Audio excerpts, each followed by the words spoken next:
태극도령입니다. 쉽죠? 이제 입동이 지났습니다. 입동으로 들어왔습니다. 들입, 들어오다, 입, 겨울동, 입동. 24절기 중에서 겨울을 의미하고 상징하는 기운, 입동 날짜부터는 겨울로 본다. 그렇게 옛날 선조님 때부터 그렇게 24절기를 마디마디 정해놓고 그렇게 이제 계절 돌아가는 거를 이야기를 하고 그랬습니다. 계절이 바뀌는 시점인 겁니다. 그 중에서 입동.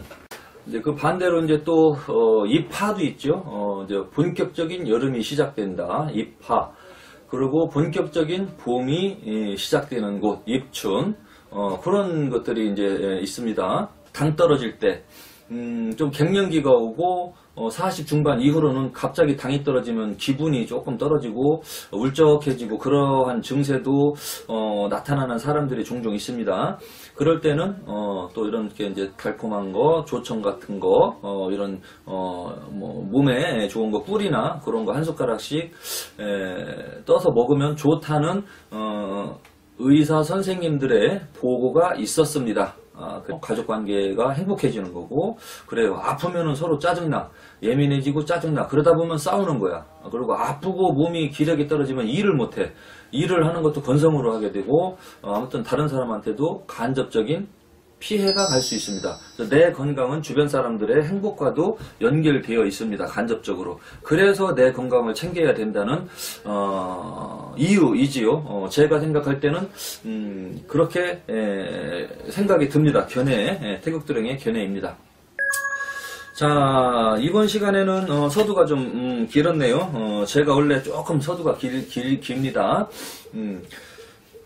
이번 시간에는 상담을 하다 보면 이런 사람 저런 사람 많은 사람들이 상담을 하지요. 그럼 이런 사람 저런 사람도 있지만 이런 사연 저런 사연 많은 사연들이 있습니다. 그래서 엄청난 사연을 저는 상담을 하면서 간접적으로 이렇게 이제 보고 듣고 느끼게 되는 이런 그 직업인데, 인생 상담을 하다 보니까 얼마 전에 상담을 했던 분들인데 기억에 남는 분들이 좀 있어서 그래요. 지금 요즘에는 이제 현대 사회를 살아가기 때문에 의학도 발달이 되어 있고 과학도 발달이 되어 있고 그러다 보니까 이제 주변에 널려 있는 게 시계죠. 시계. 그냥 눈만 돌리면 시계는 있습니다. 냉장고에도 시계가 붙어 있고, TV에도 시계가 나오고, 자동차를 타도 거기에 시계가 있고, 지나간 사람 붙들고 몇 시에요 하면 다 알려줘.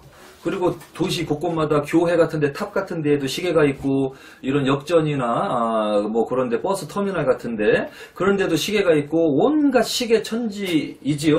그러니까 시간은 정확하게 요즘에 알 수 있고, 시간 속에서 요즘 현대인들이 살아간다고 해도 과언은 아니다. 그렇게 볼 수가 있고요.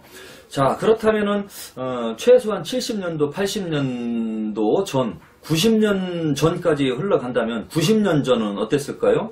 아니, 50년 전은 어땠을까요? 50년 전은 그만큼 시간이 좀 시계가 많이 있었을까요? 50년 전이면 제가 태어나기 전이거든요. 제가 태어나기 전에는 도시에는 있었겠지만 시골에 사시는 분들은 그 동네에서 10집, 20군데 중에서 시계가 있는 집들은 한두 군데, 한두 집, 부잣집, 농사좀 짓고 그러는 집 이외에는 시계가 없습니다. 그러면 그 시간을 어떻게 알았느냐? 닭이 알려줬지. 대표적인 시간을 알려주는 것이 닭. 인시라고 하죠. 새벽 3시부터 4시, 5시 사이에 닭이 꼬끼요 하고 울어줍니다.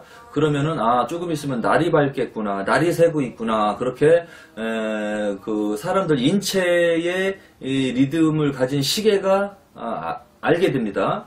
그리고 옛날 시대에는 유리 같은 게 없었죠. 그죠? 70년도, 60년 전, 50년 전만 해도 유리가 흔하지 않았어요.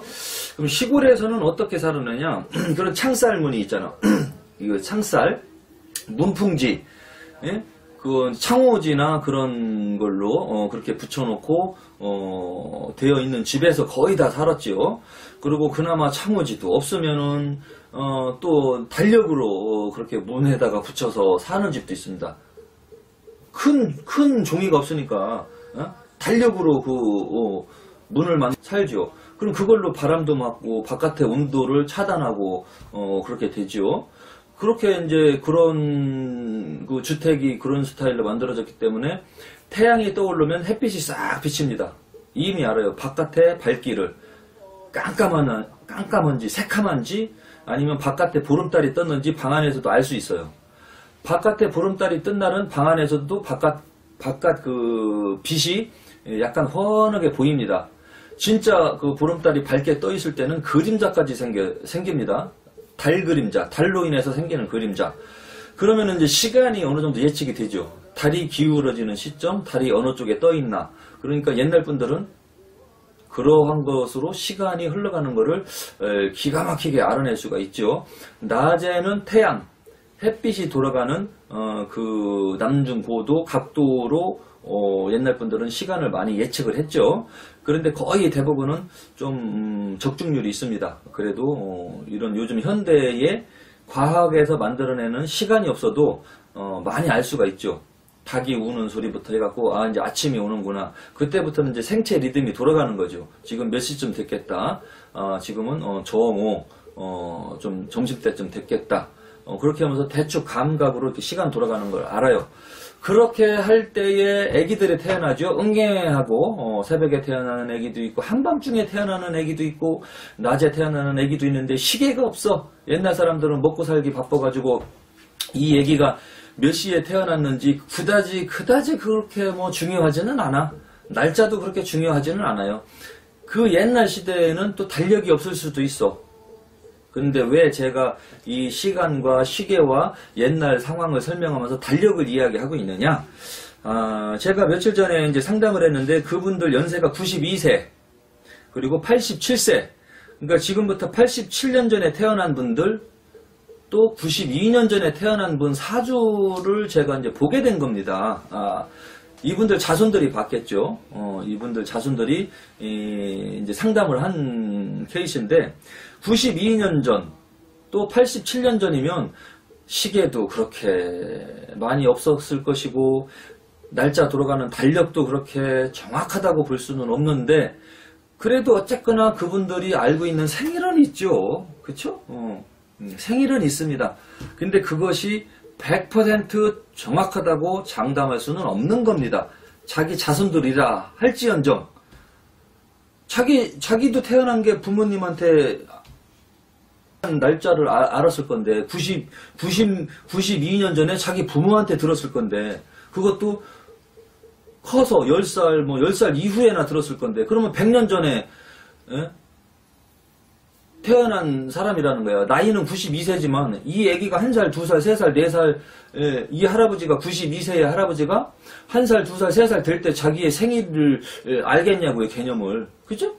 모른단 말이에요. 그 집 부모만 알고 있는 거예요. 관심도 없는 거예요. 근데 그 부모한테 전달받은 생일을 가지고 생일과 시간을 가지고 살다가 자기 자손한테 이제 알려준 거지. 지금 현재의 자손한테. 그럼 결국에는 딱 100년 전의 상황인 거죠. 그냥 대충 감 잡으면 8년만 92세에서 8년만 보태면 100년 전이잖아. 그러니까 100년이나 그 100년 가까이 90년 이상 된 분의 생일과 시간을 가지고 점사를 이렇게 이제 보게 되는데 이 점사를 보는 거는 태극도령 저뿐만이 아니라 이 운명 상담을 하는 그 많은 모든 점술인들은 다 해당이 된다고 봅니다. 저뿐만이 아니라 어떠한 점술가도 이런 사람들이 오게 돼 있어요. 언젠가는 90살 먹은 분들, 87세, 90세 이런 분들을 이제 점을 봐야 되는 시점이 오게 되는데 92세 된 분하고 87세를 된 분을 점을 본 거예요. 근데 저는 어차피 이 사주팔자를 일단은 좀 입각해서 이제 상담을 좀 위주로 이제 한 건데 이 사주 운 흐름을 봤을 때는 운이 좋았거든요. 87세 되신 분이. 그리고 87세 되신 분을 어머님의 사주를 넣었다는 거는 이 어머님에 대해서 알고 싶어서 넣겠죠. 당연히.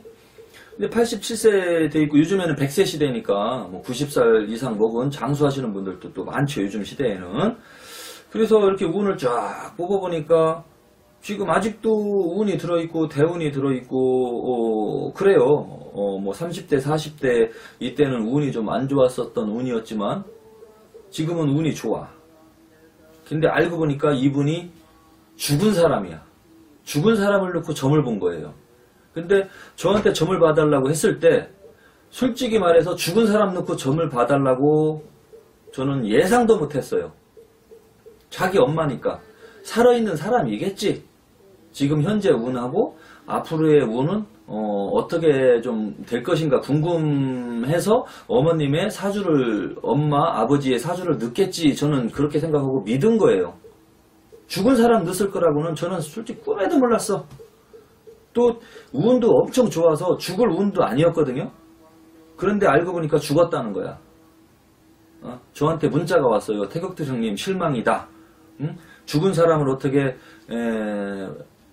못 맞췄느냐라는 식으로 문자가 왔습니다. 죽은 사람을 못 맞춰서 태극들 형님 실망이다. 근데 제가 이 사주 생일 가지고 운을 봤을 때는 죽을 운은 아니거든요. 뭐 변명처럼 들리겠지만 죽을 운은 아니에요. 절대로. 그럼 이분이 생일을 잘못 알고 있다는 얘기야. 33년도에 1933년도에 태어난 이분이 과연 제대로 시간도 없어요. 날짜만 알고 있어. 이분 생일이 정확하겠느냐 이거를 한 번쯤 궁금해하지 않을 수 없다는 얘기야. 예? 시간도 없는 상태에서 1933년도에 태어나신 분 87세의 이분 사주를 정확하게 맞춰야 되는 운명에 처한 겁니다. 근데 저는 자손이 이 자기 엄마 거를 운세를 점을 치고 싶어서 넣었기 때문에 자기 엄마 죽은 사람을 넣었을 거라고는 꿈에도 몰랐던 거죠. 이런 사람들도 있어요. 알고 그랬는지 이렇게 해도 되는 건지 이렇게 하면 안 되는 건지 분간도 못하고 그냥 궁금한 것만 자기들이 알으려고 넣겠죠. 당연히 뭐 저를 테스트 하려고 넣은 것은 아니다라고 저는 뭐 생각은 하고 싶어요.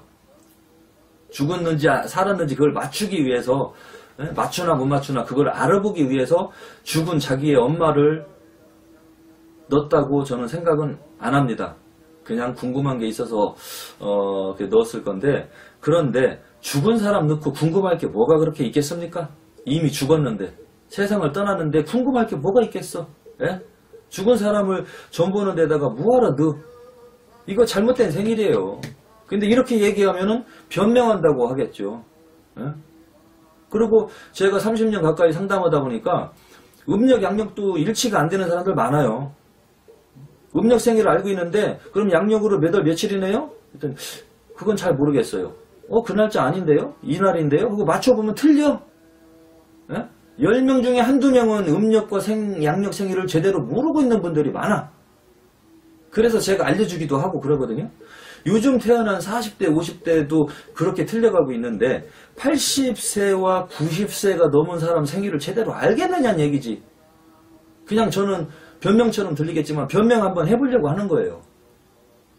조금 제가 기분이 좀 안 좋았거든요. 상담하다 보면 이런 사람 저런 사람 이런 사연 저런 사연 가진 사람 다 상담하지만 어떻게 죽은 사람을 넣고 지금 현재에 일어나는 일들을 알아보고 싶어서 죽은 사람 시체 사주를 넣냐는 얘기야. 시체 사주를 가지고 점을 보러 다녀봤자 좋지도 않아요. 왜냐면 죽은 사람 사주를 넣고 자꾸 점 보고 다니면 죽은 망자가 자기 얘기를 하니까 쫓아다녀요. 점집에서 자꾸 자기 얘기하잖아. 자손들이 이 집 가서 저 집 가서 죽은 사람 시체 사주를 넣고서 점을 보고 다니면 그 영혼이 제대로 편안한 길을 가시겠습니까? 자기 얘기하면은 와요. 이런 말이 있죠. 야, 귀신같이 알고 온다고. 그게 무슨 얘기냐? 귀신도 자기 얘기하면 귀신같이 오는 거야. 그냥 삐옥하고 와요. 자기 얘기하는 거 알아. 귀신은 다 알고 있다는 얘기예요. 자기 얘기하는 거를. 그래서 귀신같이 알고 온다. 어? 누구랑 친구랑 어쩌고저쩌고 얘기하는데 마침 딱 오잖아. 응? 호랑이도 제 말하면 온다. 야, 어떻게 알고 왔냐? 야, 귀신같이 알고 왔네. 응?